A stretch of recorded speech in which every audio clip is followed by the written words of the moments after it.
Hello, this is Amon. I'm just got off the gym. Got out of the gym. Just want to do a quick video on. I believe I was watching Sargon's podcast, and it was someone he had on. It wasn't Sargon himself, but they said something about they didn't like H.P. Lovecraft as a horror as part of the horror genre because he never explains anything. How Cthulhu, meeting Cthulhu or seeing Cthulhu will make you go insane. Why he doesn't say why he's just so horrifying that makes you go insane, and that's the explanation. And this was very unsatisfying to the gentleman. And I think this is a real disservice to H.P. Lovecraft. Very simply put, he probably hasn't read that much.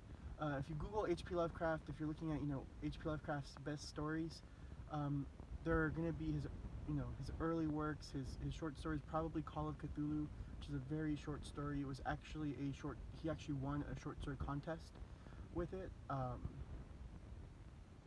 it was kind of like the first big thing he did as a writer.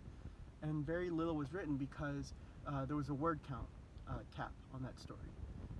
So essentially, you can't spend a whole bunch of time going into the mythos in a short story that's only supposed to be a few pages. Long story short, as far as that's concerned, is his style was he was stylistically, H.P. Lovecraft was stylistically different from most writers. He doesn't give you the whole shebang in one story. He gives it to you through points of view, often through unreliable narrators, and often just a little piece. Every time you read one of his stories, you get just a little bit of a better piece of what's going on in the universe. And one of the reasons he never explains more is because that's the whole point. Humans never get a good look at these gods because the gods are just completely unconcerned with humans.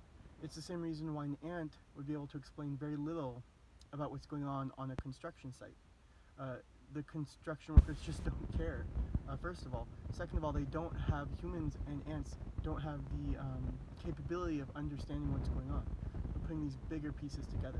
They don't see in all of the right dimensions. They don't understand time and space the same way these creatures do. Humans die, these creatures do not, or at least have not, as far as we know. They might see Earth as like a cute place to harvest resources, some of them, and also there's lots of competing entities. That's also it, and you only get a very small slice in each story.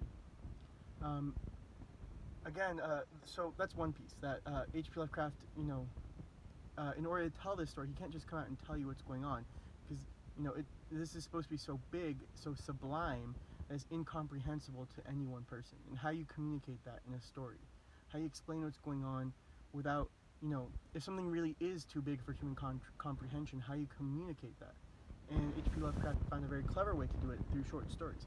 Each person understands just a glimpse, and after reading many stories by him in many pages, you can put together what's going on yourself over centuries. So essentially, another thing H.P. Lovecraft does very well is he uses imagery. It's hard to communicate how good H.P. Lovecraft is because he's constantly using images, very specific images. He's constantly invoking the sublime, something that is much bigger than human understanding. That makes it just feel very small in comparison to what you're examining. Because of this, it's just hard to communicate in a conversation how genius his work is. And look, his work has fallen by the wayside in academia. Look, H.P. Lovecraft was a man of his times. There's some very racist pieces of his work, but just because his politics don't fit our politics, I mean, he wasn't particularly racist for the time. He was certainly racist by today's standards. He's certainly very bigoted by today's standards. But for his time, he was a person. He was, a normal man who wrote a huge amount of work over the course of his lifetime. I doubt very many people, 100 years from now, I doubt very many people will look on us as kindly, or, we will seem much worse to the people 100 years from now than he seems to us today. I guess I should put it. So this guy I don't know exactly who it is, but it's just, mainly this goes out to haters of H.P. Lovecraft. It's not necessarily that you don't understand it. Maybe you haven't read it. Maybe it is true that you don't understand it. part of it is that, you know, it people are so used to these horror stories being very human centric. You know, that's what you saw with the Alien movie. It all comes back, oh, they use human DNA, oh, this, that. The more it uncovers, the more human centric the story becomes. Where what if you don't care about that? Um, Look, like, these are entities that, you know, this is a story about entities that harness resources on a cosmic scale.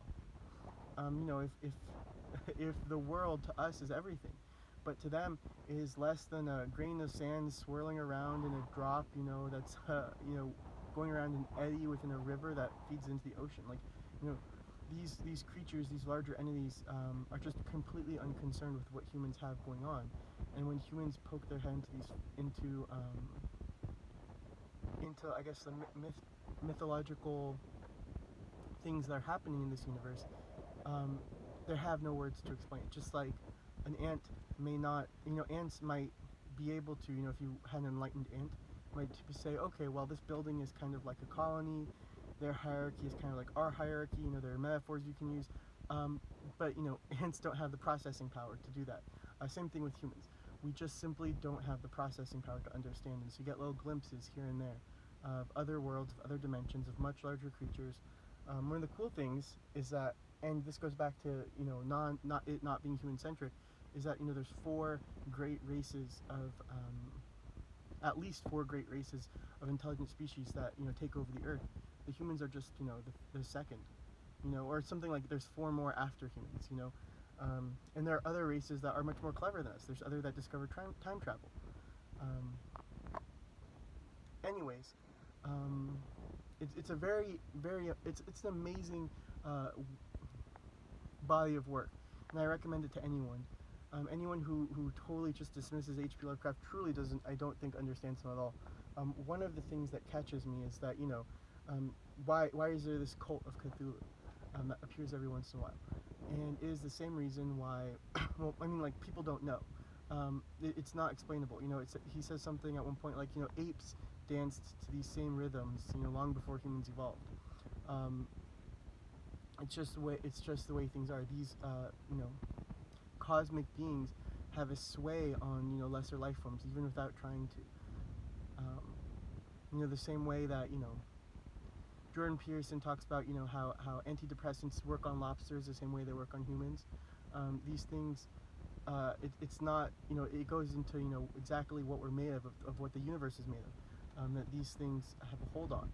And it doesn't matter if they're dead, it doesn't matter if they're this or that, you know, and he has this metaphor because they don't, you know, Cthulhu's not really dead, he's asleep. But he's not really asleep either. I mean, that's just a poor metaphor for what we have. Anyways, long story short, the whole point of H.P. Lovecraft is to not explain what's going on directly. He does it very indirectly with a lot of different unreliable narrators, and it's fantastic. And I recommend it to anyone. It's a very easy body of literature to read.